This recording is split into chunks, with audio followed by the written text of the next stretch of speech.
Good evening, visitors. Welcome to the Australian War Memorial's Last Post ceremony. My name is Dennis Stockman, and joining us today from the Australian Army is Lieutenant Colonel Jeff Young. We welcome the veterans who have served, those that are still serving, and the families that support them. We acknowledge the members of RSL and Services Clubs Association, RSL Victoria, and RSL Queensland, who are watching the broadcast of this ceremony across Australia. During this evening's ceremony, wreaths will be laid at the base of the pool of reflection by visitors to the memorial. If you are able, please stand and join in singing the national anthem.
The Australian War Memorial was the vision of Charles Bean, Australia's First World War official historian.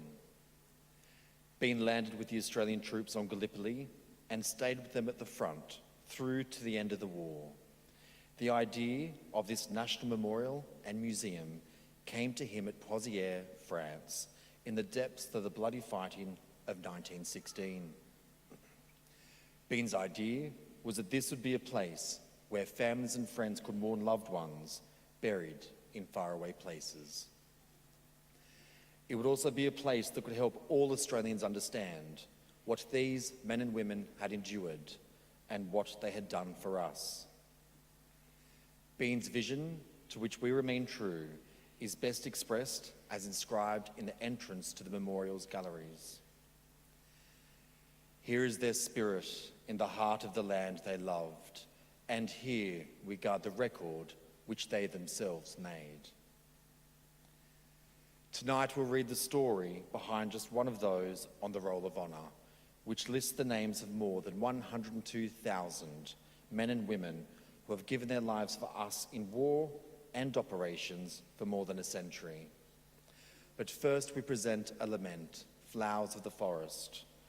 Wreaths or floral tributes will now be laid at the base of the pool of reflection.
Today, we remember and pay tribute to Private Robert George Henderson Proudfoot. Robert Proudfoot was born in Perth, Scotland on the 24th of March, 1896. The son of George and Jane Proudfoot, known as Bob to his friends and family, he attended the Southern and Central District schools in Perthshire, Scotland, before working as a linen lapper. In Scotland, he gained military experience in the Perthshire Black Watch Volunteers. When he was 18 years old, he emigrated to Brisbane. Proudfoot enlisted in the Australian Imperial Force in May 1915 at the age of 19. As he was under 21 years of age, his mother gave her consent for him to serve overseas. After 3 months at the Enoggera training camp near Brisbane, he embarked on the transport ship Kiara in August 1915. He arrived on the island of Lemnos in mid-November, where he joined the 9th Australian Infantry Battalion. His unit had arrived on the island from Anzac Cove earlier in the month as part of the British and Allied evacuation from the Gallipoli Peninsula. At this time, the Australian Imperial Force took on an influx of recruits and effectively doubled in size. Each original battalion was split in half, with the remainder made up of new recruits such as Proudfoot. In this way, every unit had a core of soldiers with battle experience. The 9th Battalion undertook training on Lemnos Island for the remainder of November and December, with the battalion diary noting the cold winter conditions. Proudfoot learnt how to use the Lewis gun, a light machine gun used to support infantry advances and to defend positions. In January, the unit sailed to Alexandria in Egypt, where they continued their training at Tel El Kabir camp until April 1916, when they sailed for France. The unit's first billets were in northern France, on the border with Belgium. It was here that Proudfoot and the new recruits first experienced warfare, when Germans shelled the barns in which the battalion was billeted, killing 25 soldiers and wounding a further 50. In August 1916, the unit entered its first Western Front action at Pozières on the Somme River in France. The German lines there had been taken earlier in the month by the 2nd Division, and the commanders sought to consolidate these holdings. The 9th Battalion went into the front line on the 19th of August and immediately came under heavy German artillery fire. During this operation, on the 21st of August 1916, Proudfoot was in a front-line trench when a German shell landed near him and he was killed. He was 20 years of age.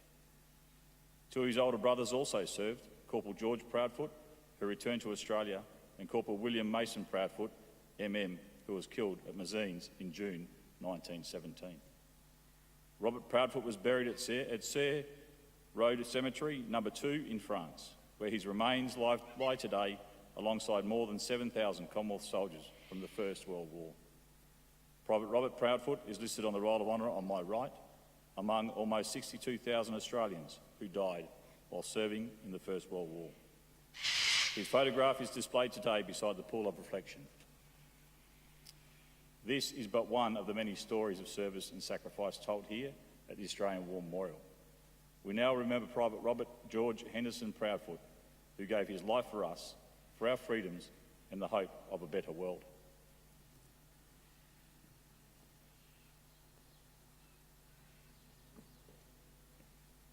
Please stand for the reading of the Ode and the sounding of the last post.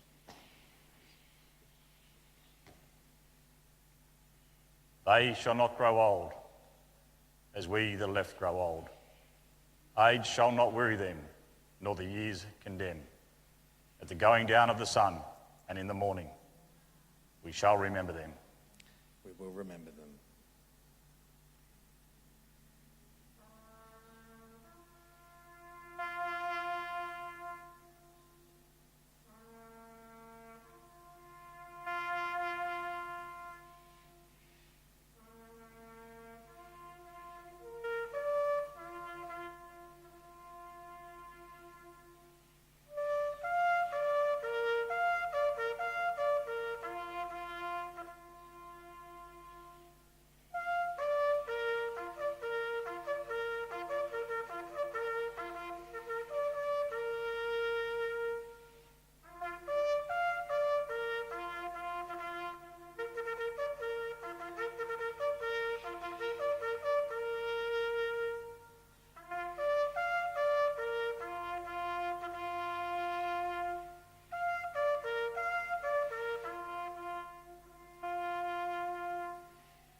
lest we forget.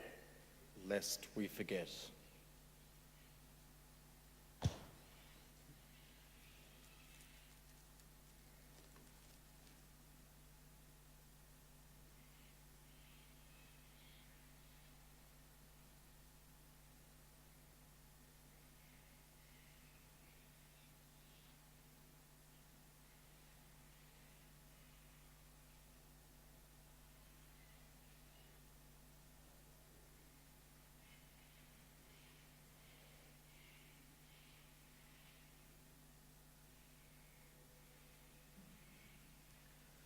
We leave you this evening with the words of the memorial's founder, Charles Bean.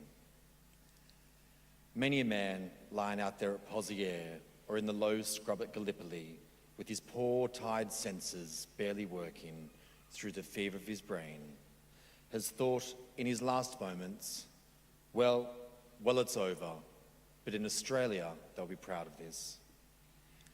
Ladies and gentlemen, girls and boys, that concludes the last post ceremony. Thank you for visiting the Australian War Memorial, and good evening.